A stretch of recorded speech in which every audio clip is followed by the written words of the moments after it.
Yeah, first of all, when countries, irrespective of whether it's the US, UK, or the Euro area, when interest rates are at zero or close to zero, it actually doesn't matter so much how high your debt levels are because you can finance it for free. But now that interest rates are going up, it's going to be a big problem. So you look at the Eurozone. Eurozone debt levels are really fascinating. So since the last Eurozone debt crisis 10 years ago, certain countries, notably Portugal, Spain, and Ireland, have massively deleveraged. But there's a couple countries, especially France, that have massively leveraged up. You know, the French total debt to GDP comes to 350% of GDP. You have 100% in the public sector, 250% in the private sector. France is one of the most indebted countries in the world after Japan. Can I jump in there? Because I find that fascinating. And actually, we've got two of our correspondents in Paris at the moment for the Conference de Paris, where they're talking to a lot of policymakers. And I agree with you. France could have potentially been the next shoe to drop in the great financial crisis. I hated the acronym people use, so I'm not going to use that one as well. But it was Portugal, Ireland, Italy, Greece and Spain. I'm never going to use that acronym. I think it's awful. But I think France could have been a large part of that. But there was a decision made, maybe in Brussels, maybe in Frankfurt, maybe in Berlin, to actually not let the French become part of that as well because of the contagion concerns. Is there a different attitude this time around, do you think? Well, I think, going back to that, so, 20 years ago, French debt level to GDP was 180% of GDP. Wow, 180%. Yeah, at the time of the beginning of the global financial crisis, it was close to the Eurozone average, around 230%. So in this last decade, while everyone deleveraged, France leveraged up. And so they actually had an outperforming economy, but largely because there was a lot of borrowing going on in the government sector, households, corporations. So if this time is different for France, I think it's a different of fundamentals and not of politics.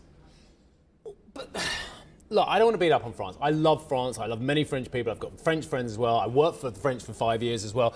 But it's a complete failure from Sarkozy. We can forget about Hollande because he came from a different part of the particular political spectrum. But Sarkozy and then Macron so far to actually rein in that public sector debt as well. Now, I think there's mitigating factors for Monsieur Macron. We've had unprecedented crises as well. But it's still a worrying failure to carry out what they plan to do, both of those presidents. Well, I love France as well, and to be perfectly upfront, I'm a dual U.S. and French citizen. So, I feel very connected to France, and I want the country to succeed and do well. But I do think that, again, it's something that goes beyond politics. There is just a tremendous leveraging up of the private sector in particular. French household debt 20 or 30 years ago was extremely low. The French people just didn't like taking out mortgage loans and credit cards, and now they've become more like everyone else. They've become more like the Americans and the Brits, et cetera, in terms of Canadians and Australians, in terms of just accepting more leverage. And that's fine when interest rates are zero. But when interest rates start moving up and moving up rapidly, the cost of financing that becomes an issue. So, very interesting. Last question on France, because I haven't actually had a long conversation about France debt levels for a long time. So, we know where Italy is.